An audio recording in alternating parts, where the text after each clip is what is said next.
Assalamualaikum warahmatullahi wabarakatuh. Hamdan wa syukran lillahi amma ba'd. Pada hari ini kita akan mempelajari tentang materi taharah atau bersuci. Bersuci atau taharah adalah membersihkan diri, pakaian, tempat, dan benda dari najis dan hadas sesuai syariat Islam. Kemudian untuk pengertian bersuci, definisinya seperti sudah kita sebutkan tadi. Kemudian kedudukan bersuci bagi kita adalah menempati kedudukan yang sangat penting ketika kita ingin beribadah.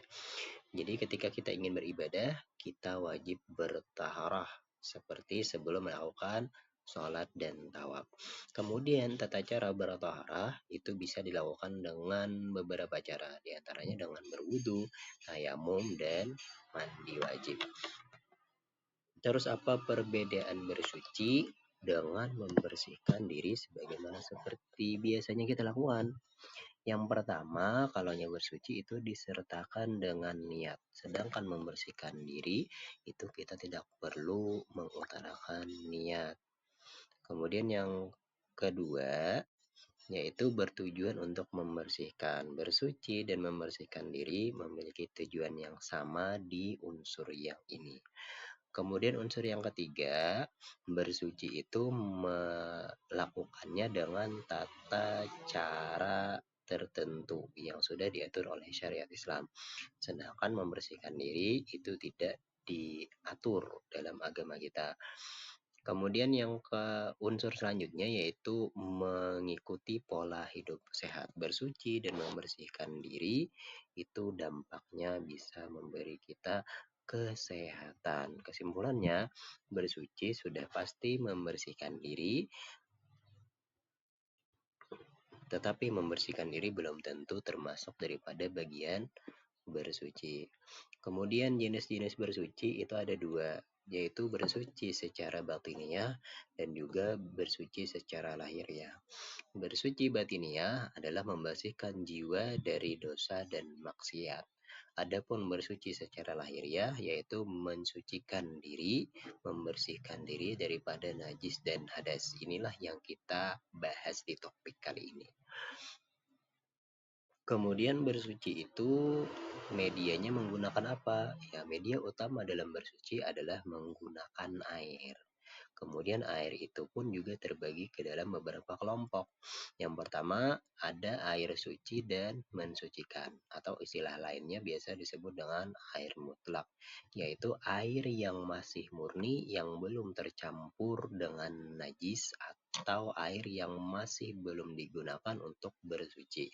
Air ini yang masih murni ini bisa digunakan untuk bersuci.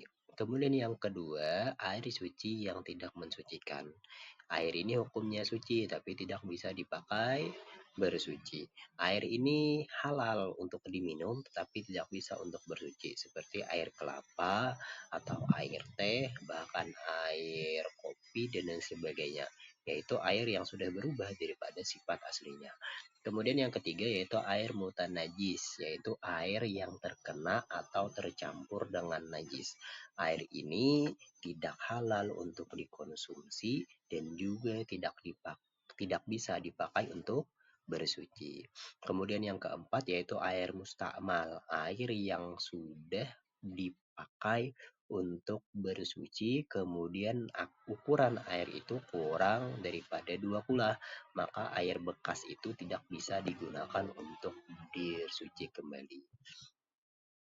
Kemudian jenis-jenis air yang bisa mensucikan diantaranya air hujan, air yang berasal dari mata air laut, air sungai, air sumur, air es atau salju, dan juga air embun.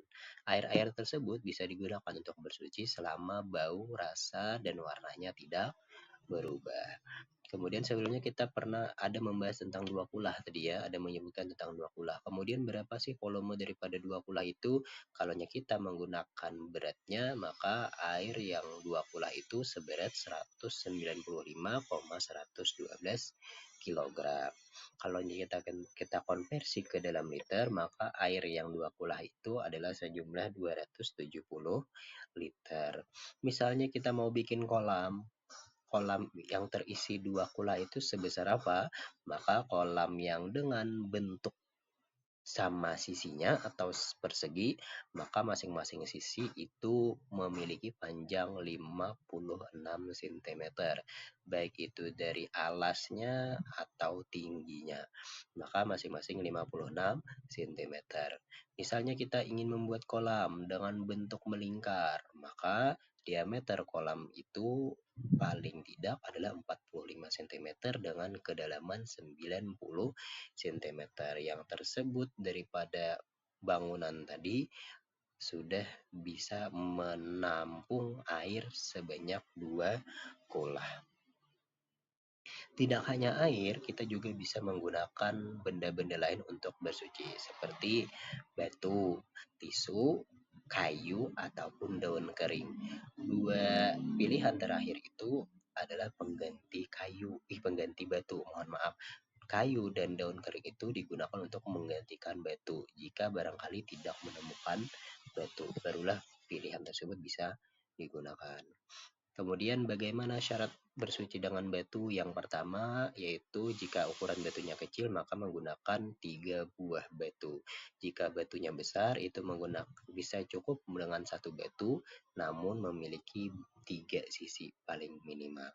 Kemudian batu yang digunakan itu dapat membersihkan, artinya batu itu tidak licin dan juga memiliki tekstur dan tidak runcing.